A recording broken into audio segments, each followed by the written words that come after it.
Hello everyone. ఈరోజు మా బాబు birthday celebration అయితే నేను మీతో షేర్ చేసుకుంటున్నాను.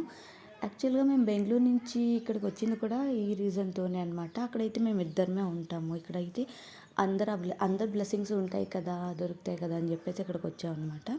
సో ఫస్ట్ బర్త్డే చాలా గ్రాండ్గా చేసాము. ఇంకా సెకండ్ది అయితే అంత గ్రాండ్గా చేయాలనుకోలేదు. ఎవరికైనా ఫుడ్ డొనేట్ చేద్దామని ఎప్పటి నుంచో ఉండిపోయిందనమాట. అట్లీస్ట్ వీడి పేరు మీద అయినా చేద్దామని చెప్పేసి ఇక్కడ చేసాము. ఇది బల్గట్నం దగ్గర అనమాట. ఎవరైనా చేయాలనుకుంటే వీళ్ళకి హెల్ప్ చేయొచ్చు. ఇది నిత్య అన్నదానం. మేము పెట్టింది అయితే 700 డేస్ 700 డేస్ అయింది మేము పెట్టిన రోజుతో. మనీ ఇచ్చేస్తే వాళ్ళే వండి ఆ రోజుకి పెడతారనమాట. ఒకవేళ మనీ మిగిలితే నెక్స్ట్ డే కూడా పెడతారంట. సో ఇది ముసలి వాళ్ళకి ఎవరైనా వచ్చి తినొచ్చు అనమాట. ఇది బాగుంది కాన్సెప్ట్. ఎవరైనా దగ్గరలో ఉన్న వాళ్ళు హెల్ప్ చేయాలనుకుంటే హెల్ప్ చేయొచ్చు.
ఇక ఈవినింగ్ అయింది. డెకరేషన్ అయితే స్టార్ట్ చేస్తున్నాము.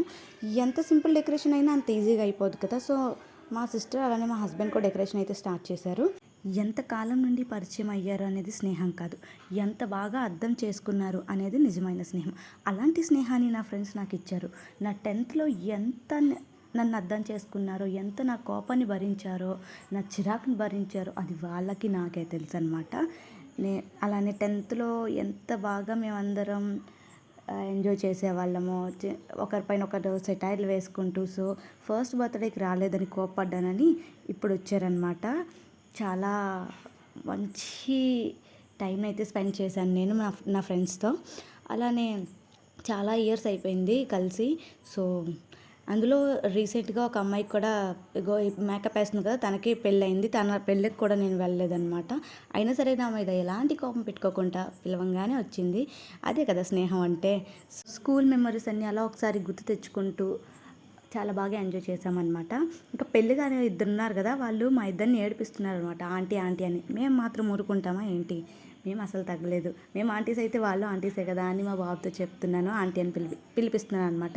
చాలా సిగ్గుపడుతున్నారు. వీడియో తీస్తుంటే మొహాలు దాచేసుకుంటున్నారనమాట. అయినా వదులుతామేంటి, వీడియోనైతే ఏదోలాగా దొంగచాటుని తీసాను వాళ్ళ ఫేసెస్ని. సో ఇలా అయిందను. ఇంకా టైం అయింది కేక్ కటింగ్కి. అందరూ హాల్లో కూర్చున్నారనమాట. కేక్ కటింగ్ టైంలో మా పెళ్లి వీడియో అయితే పెట్టారు. కేక్ కటింగ్ మర్చిపోయి వీడియో అందరూ చూస్తున్నారనమాట. సో ఇంకా టైం అవుతుందని చెప్పేసి బర్త్డే సెలబ్రేషన్స్ అయితే స్టార్ట్ చేశారు. ఇంకా అంతా బాగానే ఎంజాయ్ చేశారు. చిన్నపిల్లల్ని కూడా చాలామంది వచ్చారనమాట. బాగా చేసాము. మా బుడ్డోడైతే కేక్ కట్ చేయకముందే కేక్ అని చెప్పేసి దానిపైన మొత్తం కేక్ స్మాష్ చేసేస్తున్నారనమాట. ఇంకా సెలబ్రేషన్స్ అయితే ఇలా అయినాయి. సో వీడియో నచ్చినట్లయితే లైక్ చేయండి, షేర్ చేయండి, సబ్స్క్రైబ్ చేసుకోండి మరిన్ని మంచి వీడియోస్ కోసం. Thanks for watching.